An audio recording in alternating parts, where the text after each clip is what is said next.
guys want a shot at winning a copy of Call of Duty World War II for the console of your choice for absolutely free, a couple of my friends and I are doing a little giveaway. Link is down there in the description below. Go check it out if you're interested. So earlier this week, I was out at the Raven Studios in Madison, Wisconsin, and I got some early hands-on experience with the PC beta for Call of Duty World War II. And firstly, I think it plays fantastically. It felt so smooth, and honestly, it makes me want to drop so much more money on a PC upgrade than I totally should.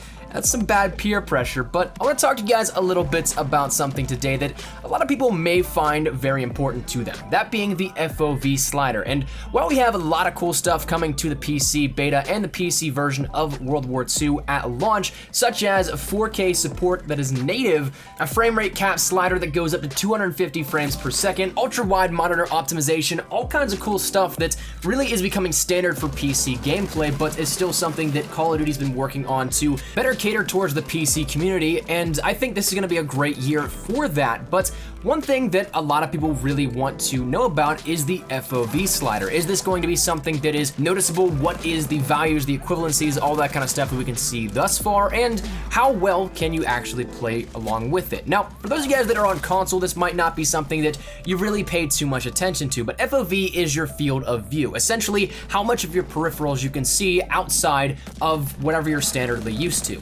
Now, while in Madison, I did actually end up setting up some comparing and contrasting with the minimum of 65 FOV and the beta build maximum of a 90 FOV, but unfortunately some of those files did not save, so I don't necessarily have too many recordings, if any, I think, at hand on my hard drive. You might see some added in later in this video if I can get some of my friends that were out there, if they had 65 FOV, but unfortunately my little tests went awry here and we didn't get the exact samples that we were hoping for. But essentially what you have, once again, is a minimum of 65 and a maximum of 90.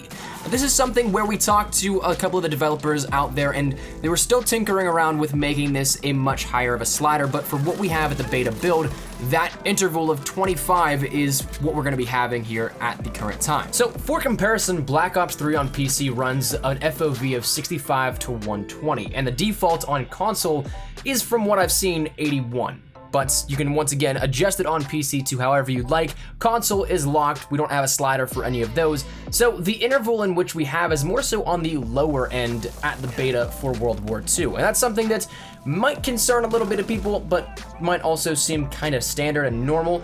But once again, with this being said, it's only the beta, so with this having once again talked to a few guys at Raven, I'd expect a little bit more of an increase here to the max by the time of launch. But if you want to compare directly the 65 to the 90 FOV, this is something in which you'll be able to see a noticeable difference if you say stay in one position. If you're moving around, it might be a little bit right off the bat to pick up, but of course, you'll be able to notice it when, say, doing things like running, in which it makes you feel a lot faster at a higher FOV. But nonetheless, one thing that is huge, I think, out of this is that a lot of games, when you change the FOV, it warps the weapon. Raven really took an interesting approach in this when talking to them. They said they wanted to consciously make it aware that the weapon was not going to warp if your field of view changed. So just because the perspective around you changes doesn't mean the weapon model itself has to as well. So you'll notice that a lot of the times, and this is where myself and Lagan, who is sitting right next to me at the capture event, we started looking at the weapon initially to see, like, where are these comparable points of interest to see what the warping would look like. And whenever we didn't really find anything, that was where a lot of it came down to the developmental process of not trying to warp the weapon itself. But when you take a look at the surrounding areas, 65 is definitely a lot more condensed. You don't have as much in your peripheries as you do, say, with 90. And as you'll see by the screenshots compared right now, you'll be able to tell that there definitely is a little bit here that you can totally see the wider angles of your field of view. So that's where this is going to differ a little bit from previous versions of Call of Duty on the PC. Once again, your weapon's not really going to warp, but you'll still be able to see more of your surrounding environment. And while it is cool to see the weapon warp with your field of view, whereas like in Call of Duty Black Ops 3, if you go up to 120, you can see the magazine of your KN or other subsidiary weapon that you end up choosing to use. But in this one, it's going to still be the same, or rather close to the same.